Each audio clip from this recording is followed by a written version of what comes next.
আমি আছি, কিন্তু আমি আসলে কে? পর্দার উপরে যে অভিনেতা, আমি কি তার সত্তা? পর্দার ওপারে আমি সত্য, আর এপারে আমি অভিনয়। সবাই ভাবছে নাটক শুরু হবে, কিন্তু আসল নাটক তো চলছে ভেতরে, যেখানে আমি আর তুমি মিলে মিশে একাকার। আচ্ছা, আরে কাকে দেখতে এসেছি? তাকে যাকে সবাই চেনে, নাকি তার সেই অশরীরী ছায়াকে, যে আপনার চোখের দিকে তাকিয়ে নিজের পরিচয় দিচ্ছে? তার আগে আমি নিজেকে মনে করিয়ে দিতে চাই, আমি শুধু স্মৃতির বাক্স নই, চামড়ার ভাঁজে জমে থাকা ইতিহাস নই, আয়নায় মুখ রাখা সেই অন্য আমি। আজ আর আমার তোমাকে কোনো ভয় নেই, আজ আর আমি নিজেকে লুকোতে চাই, আমি তোমাকেও লুকোতে চাই। তুমি আমার প্রয়োজন, তুমি আমার অল্টার ইগো। তাহলে চলো, আজকের রাতটা শুধু তোমার আর আমার। এই পড়ে যাচ্ছে, পড়ে গেল।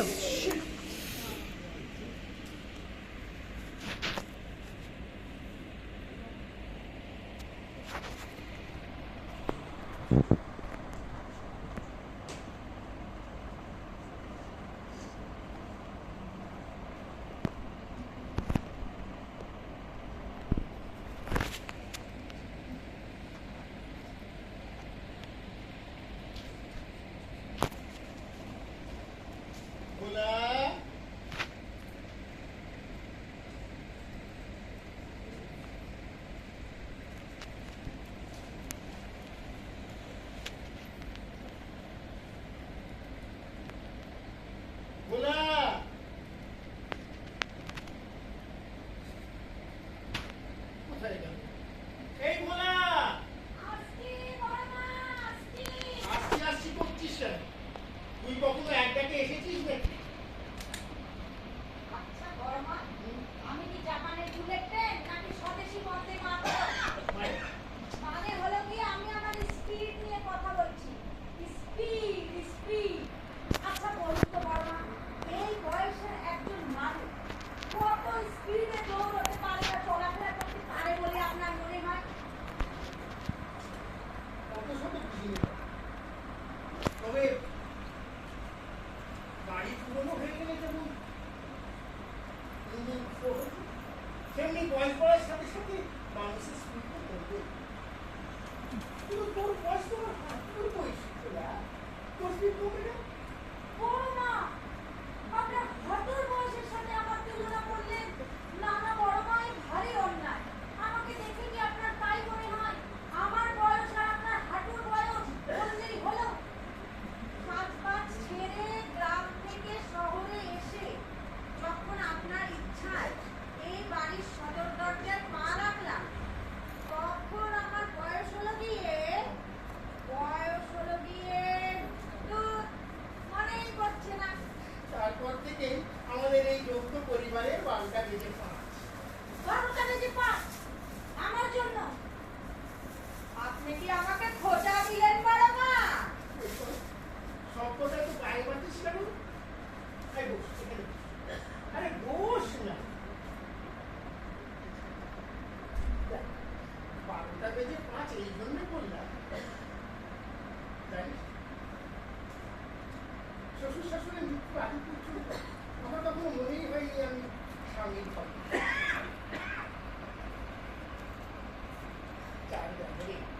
এক এক করে বিয়ে দেওয়ার পর ওই জায়গার সামনে বসিয়ে থাকতে বলেছি, আমার 5 ছেলে, আমার কোনো মেয়ে নেই, তাই মহাশ্বেতাই আমার বড় মেয়ে। আমার বয়স হচ্ছে, তাই এখন থেকে মহাশ্বেতা মানে তোমাদের বড় বউ, বড়দি হয়ে তোমাদের সুখ দুঃখে খেয়াল রাখবে।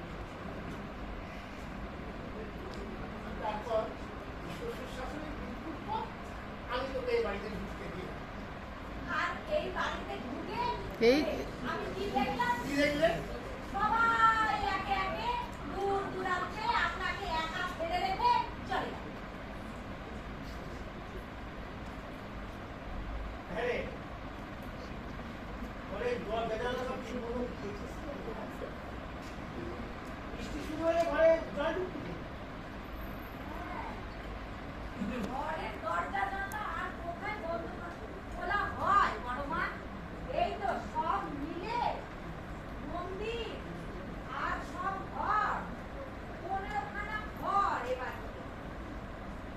আপনার ঘর আমার ঘর মিলে। আর সব ঘরে তো আলমারিগুলোতে তো উইয়ের ঢিপি, ইঁদুর পোকামাকড় হাত ঠোকর দিয়ে ঢুকে মহান তবিয়াতে সংসার পেতেছে। মহানন্দে আছেন তারা।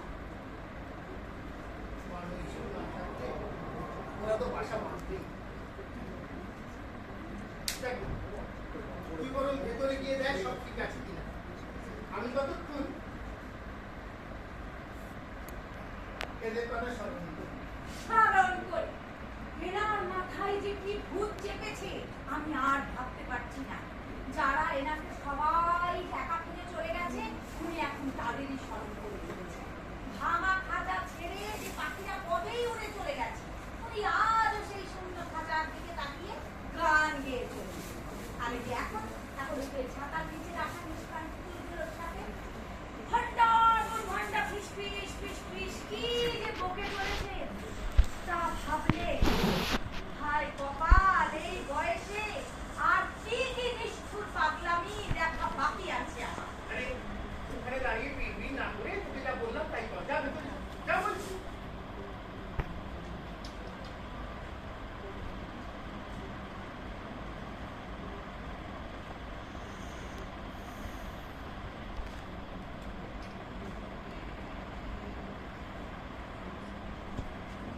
টুকু বুকু,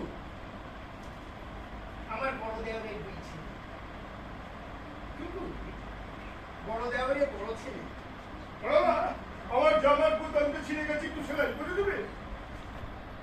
তো ঠাকুমার ঘরে জানলার পাশে সেলাই বাক্সটা রাখা আছে। যাই এনে দে। সে সেলাই করা জামাটাকে আমাকে জড়িয়ে ধরে গায়ে আলতো করে চুমুকে বলতো, লে বাবা, তুমি হলে আমাদের এই যৌথ পরিবারের লিডার।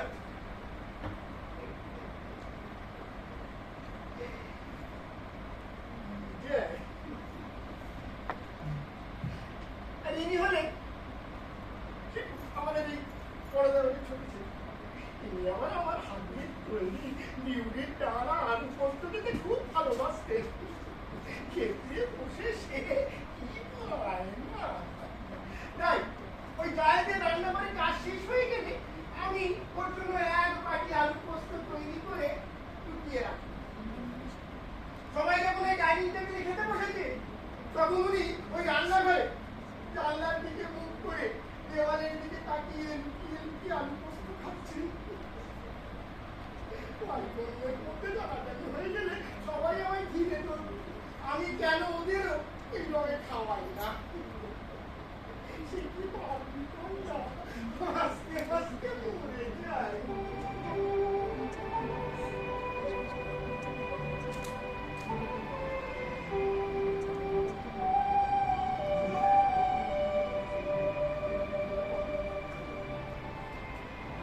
মেজে দেওয়ারের এক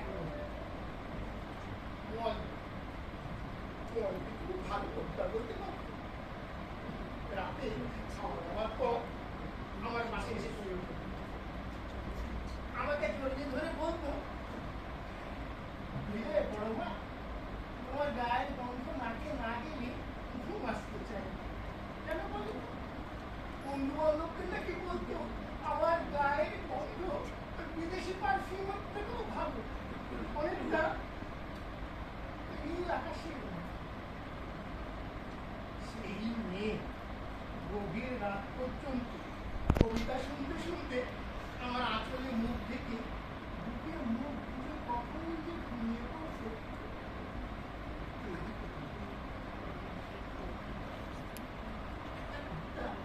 মনে খুব ভালো। অবশ্য আমারও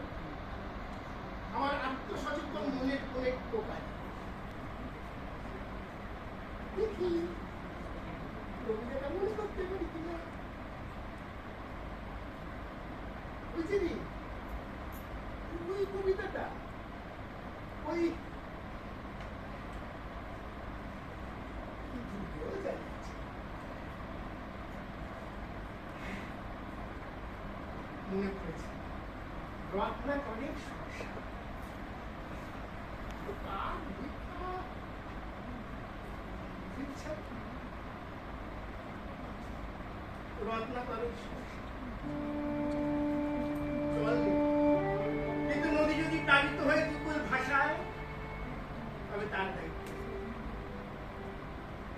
ভুল নেই কিন্তু বৃক্ষ যদি কাঠপিঁপড়ের আশ্রয় হয়ে ওঠে তবে তার দায়িত্ব আলো নেব কিন্তু সূর্য যদি কারো মাঠ ভরা ফসল পোড়ায় তবে তার দায়িত্ব নেব না কোনো দয়াহীন দস্যুতা কিন্তু দস্যু যদি রাজ্য লোকে আনে অথবা স্বর্গের দুর্গেও বলে ঋষি হয়ে ওঠে তখন আমরা সবাই একসঙ্গে বলে উঠব আন্তর্পিতা আমি পাতা আমি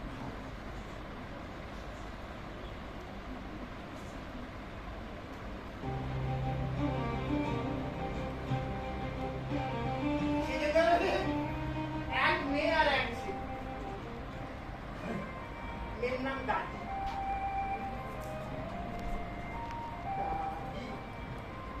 নাকের ডগারে সবসময় রাখছে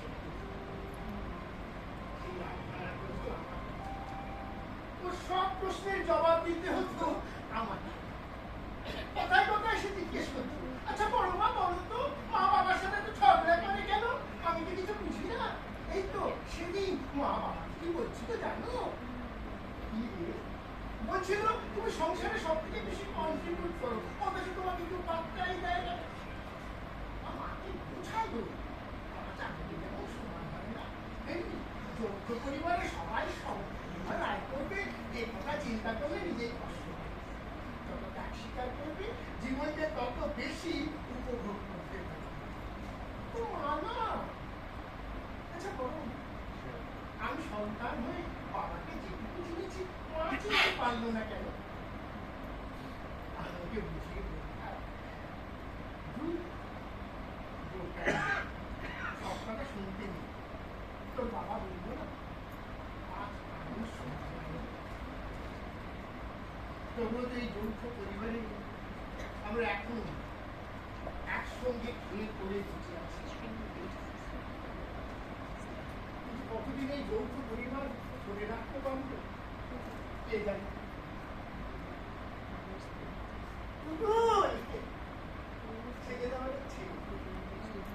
উনি আবার কলেজের ইউনিয়নে সময় পেলে আমার কাছে এসে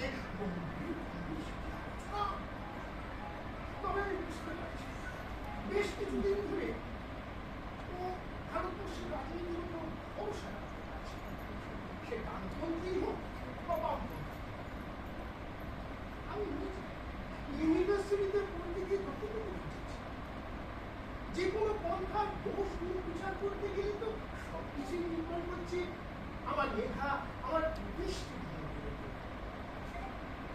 তাই আমি ওকে সবসময় বুঝাচ্ছি রাজনীতিকে যুক্তি দিয়ে খণ্ডন করতে গেলে পড়াশুনো একমাত্র পথ জানো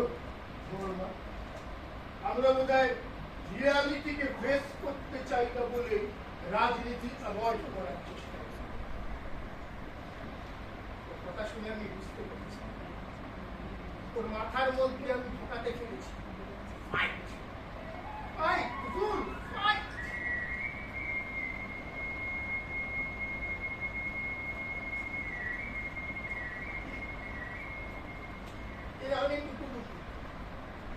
আমার ছোট দেওয়ারে ছোট দেওয়ারে বড় ডাক্তার শিখবে বলে ওর মার কাছে বায়না করে বসলো সব শুনে ছোট দেওয়া বললেন তোর বড় মা তোকে আপত্তি না করে তাহলে আমি আর তোর বাবা পাবো করবো শুনে ছুটে এসেছিল আমার নিজের লক্ষ্য ঘরানা পছন্দ ছিল বলে দুটো আমার পছন্দের ঘরানা ছিল। তাই আমার গুরু যার কাছে আমি নাচ শিখেছিলাম তার মেয়ের কাছে ওকে আমি অবশ্য নাচের সাথে সাথে গান বাদ্যযন্ত্র এসব শেখা কিন্তু পড়াশোনার চাপে মাঝপথে নাচ গান সব ছিল। আমি কিন্তু সবসময় চেষ্টা করি নাচের সাথে গান মিশিয়ে নতুন কিছু তৈরি। দেখুন ছোটবেলার ছোট মেয়ে শুরু থেকে ধ্রুপদে সঙ্গীত শিখছিল, কিন্তু ধ্রুপদী শেখার মতো সফল হয়েছে। গলায় সারা বসাতে বছরের পর বছর ছেলেবেলা থেকেই নাচে গানে দুটো বেশ নাম করেছে। যখন গানের রেওয়াজ হতো তখন নাচের গানের সাথে পায়ের তাল মেলাতে না পারলে টুকু আমার কাছে চারটি খেয়েছে। বকাবকি করলে দুজনে আমায় জড়িয়ে ধরে বলতো, বড়মা ও বড়মা তুমি দেখো তোমার গোপনীয় রাস্তাতে আমরা একদিন এমন জায়গায় পৌঁছবো না তোমরা সবাই প্রাউড ফিল করবে গো। মা তো তাই বলি একদিন তোদের বড়মার মতন সর্বগুণী হতে হবে।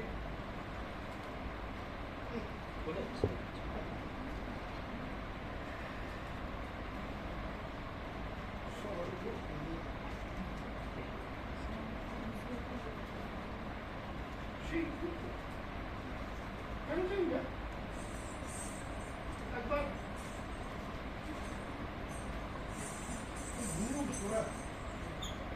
আমার হাতে দিয়ে দিয়েছিল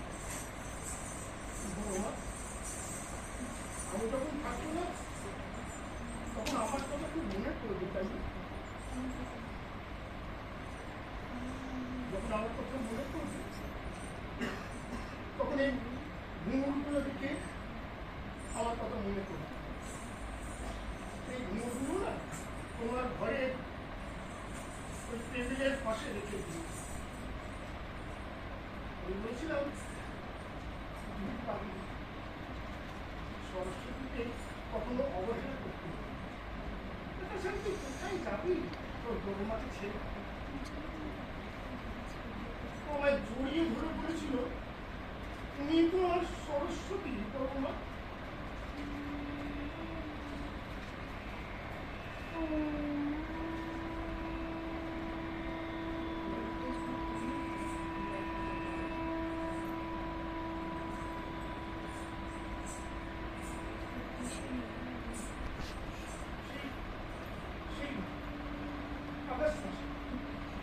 সময় ছোট মানান যোগিনী পয়সা বৃষ্টি দেখবে সেদিন আমি ওকে বারবার পালন করছিলাম এই ঝড় বৃষ্টির মধ্যে যোগিনী ফল দেখতে যেতে হবে না। এবং আজ আমরা হোটেলে বসে পড়াশোনা দিতে হবে কিন্তু বাচ্চারা বাইরে চলে বসবে। আমরা এটাই দেখতে এসেছি এটাই দেখবো। তুমি কিছু ভেবে পারো না বলো না সবাই মিলে আমরা এনজয় করে আসি।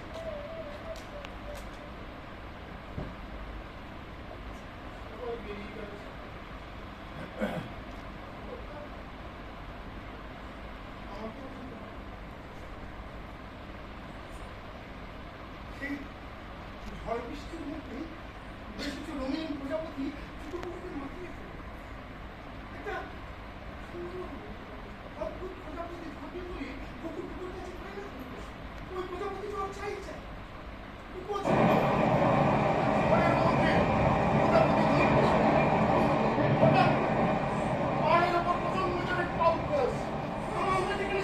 সেখানে ফল পাতার কতদিন ঘুরে গেল আমরা চিৎকার করে ডাকতে লাগলাম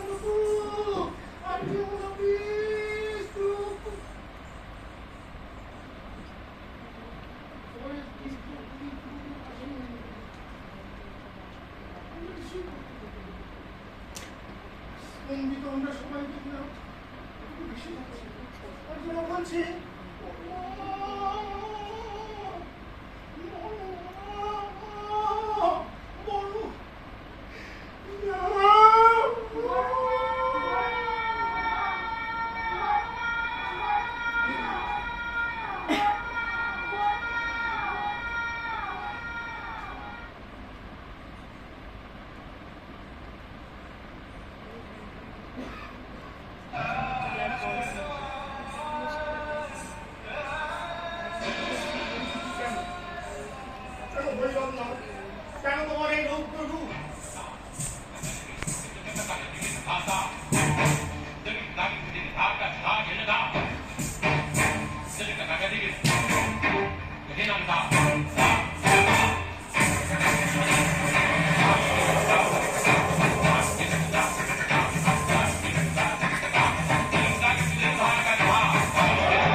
মতন ক্ষণিকে দাম্পত্য জীবনে স্বামীর কাছ থেকে যে ভালোবাসা পেয়েছি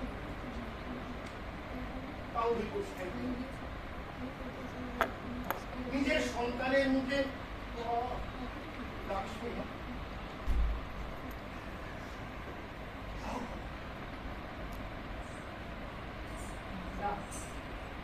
আমি এসব কিছুই পাইনি। বিয়ের 6 বছর ঘুরতে না ঘুরতে এই স্বামী দুরারোগ্য ব্যক্তি। জামাইয়ের মৃত্যুর পর মা বাবা মেয়ের দুঃখ দেখতে না তুই ফিরে আয়, তোকে আমরা আবার করে বিয়ে দেবো।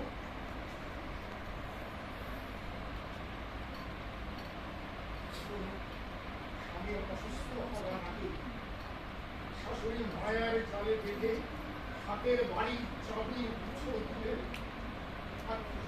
পাড়া প্রতিবেশী সবাইকে বলে বেরিয়েছি, আমি আমার ঘরে লক্ষ্মী এনেছি গো, ও আমার সংসারকে বেঁধে বেঁধে রাখবে।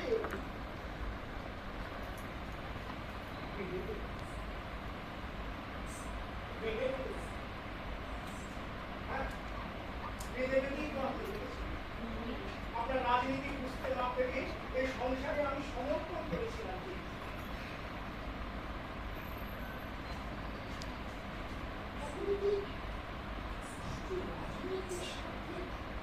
একজন মানুষ অন্য আরেকজন মানুষকে ভালোবাসা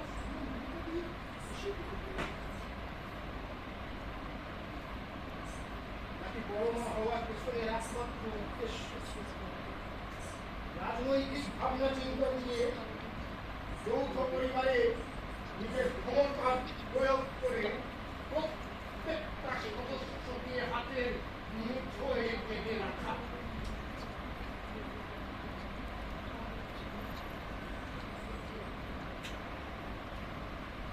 সেই শাশুড়ির নির্দেশে দেওয়ালেরা আমার হাতে সংসার খরচের টাকা তুলে দিতে দিলাম।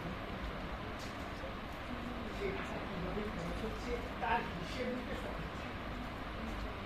যে কোনো সমস্যা হলে সবাই আগে আমার সাথে পরামর্শ।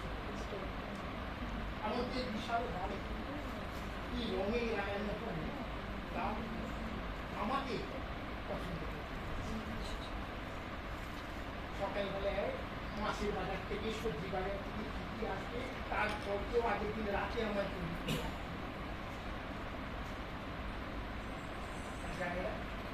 নিজেদের শখ পূরণ করার জন্য আমার উপরই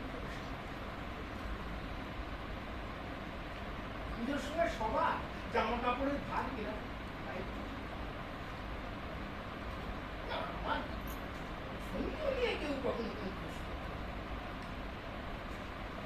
আর এই ছেলে মেয়েগুলি এরা তো সবাই একে এক আমার সামনে এ বাড়িতে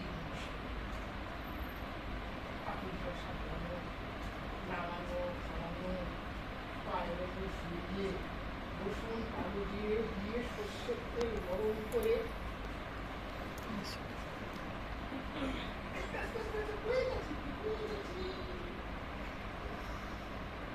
শরীরে তৈরি মতো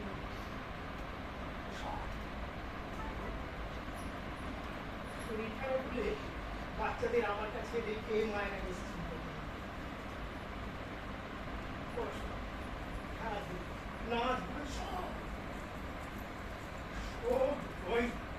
আমার উপর দিয়ে বড় ময়রা দয়া খাওয়া লাগবে।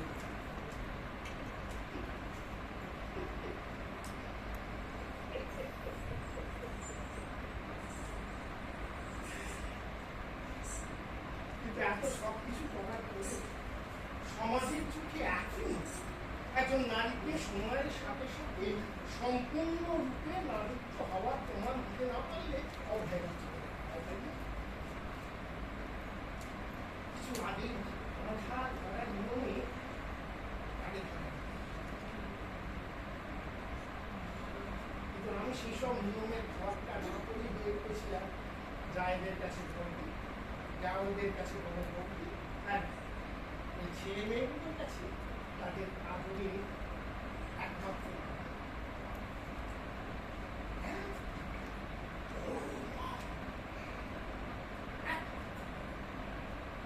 এমনকি আপনি ওই পাড়ার একমাত্র আমাকে সবাই বর্ণনা করে সেই থেকে না নিজের অজান্তে স্নেহ ভালোবাসা মায়া দিয়ে এই যৌথ পরিবারকে শাসকের মতো শাসন করে চলেছিল।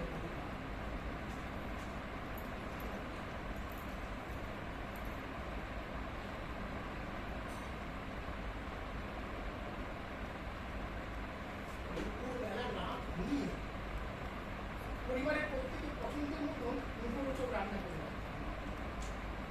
আসলে আমরা ছিলাম এই দেশে, তাই রান্না বান্নার তার তো মুখ থাকবেই। ওই অক্ষয় তৃতীয়াতে পূর্ববঙ্গী শাশুড়ির কাছ থেকে তার সঙ্গে বানানো শিখেছি। শাশুড়ির হাত ধরে ধরে পরিবারের প্রত্যেকের আবদার মতো সবকিছু বানানো হবে।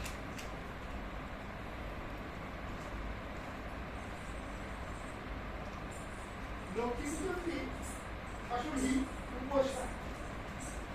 সন্ধ্যের পর লাল পেড়ে সাদা শাড়ি পরে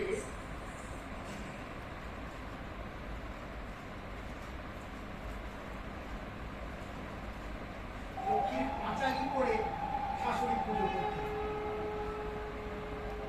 পরিবারের কোথাও পুজো লক্ষ্মী সরার পাশে থাকতো হাতের টুকরো ধানের ছড়া পাশে তুলতো।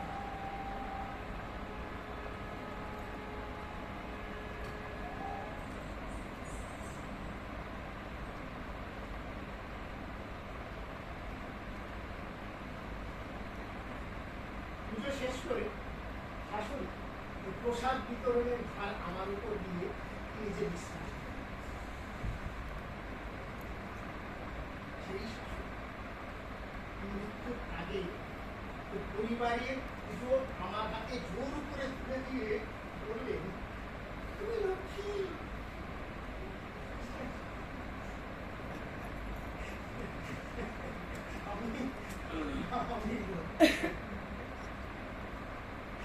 এর থেকে চরম পরিহাস বলে আপনি চলতে পারেন। শাশুড়িমা, আপনি আমাকে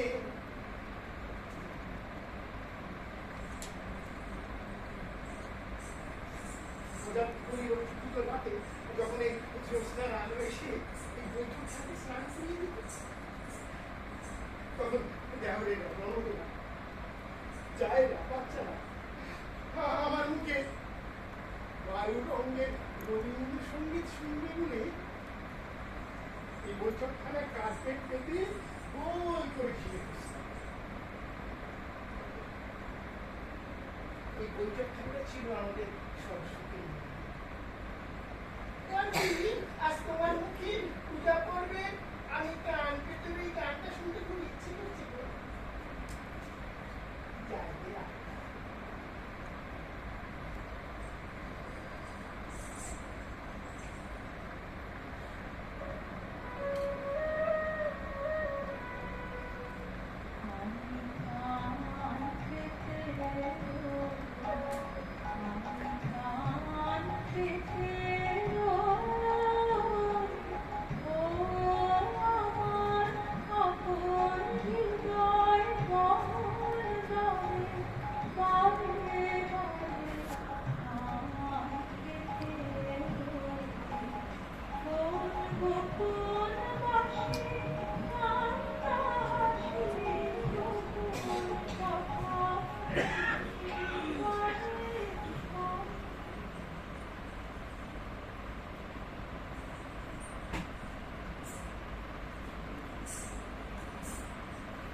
ধরে ধরে শাশুড়ি যা যা শিখিয়েছিল আস্তে সব বাড়িতে নেই শিখতে নমস্কার ভালো হয়েছে। সময়ের সাথে সাথে শ্মশানের নিস্তব্ধতা বিশাল বাড়িটাকে তুলেছে। মর্যাদা এখন তুমি একা, দেখো তোমার পাশে আজ কেউ নেই, সবাই ছেড়ে চলে গেছে।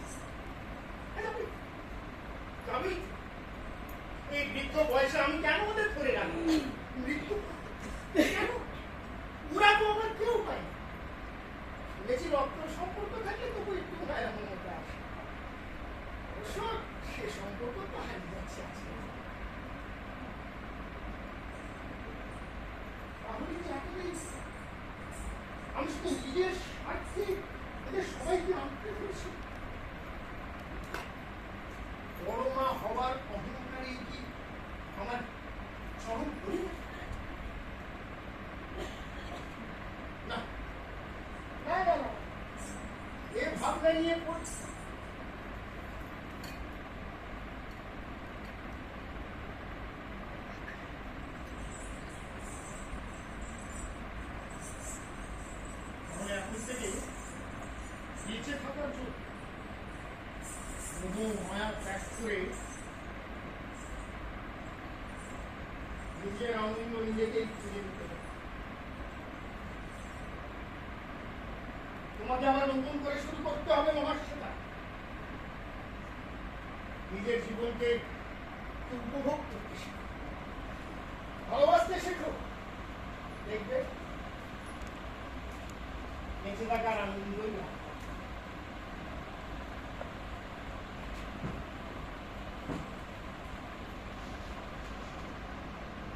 তুমি তো মহাশ্বেতার ভিত্তি সুরে রাধা,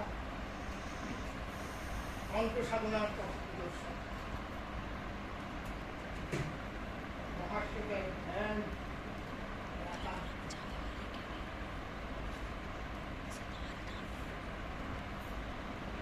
সঙ্গীতের মেরুদণ্ড এই তানপুরা দিয়ে তোমাকে খুঁজে নিতে হবে তোমার নতুন সত্তা, অন্য আর এক মহাশ্বেতাকে।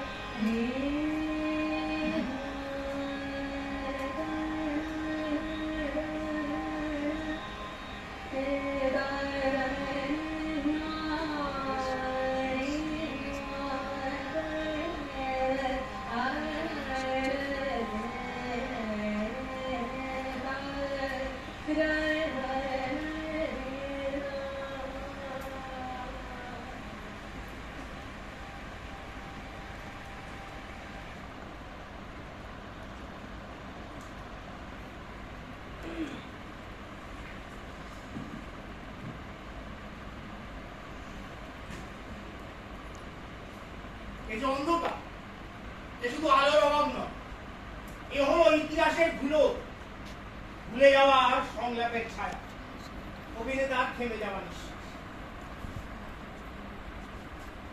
বুঝলে? যখন এই চাপা থেকে রঙগুলো মুছে যায়, ঠিক তখনই আমি নিজেকে হারিয়ে ফেলি। অদ্ভুত লাগছে, মেকআপ তোলার সাথে সাথেই সংলাপ পিছু হয়ে গেছে।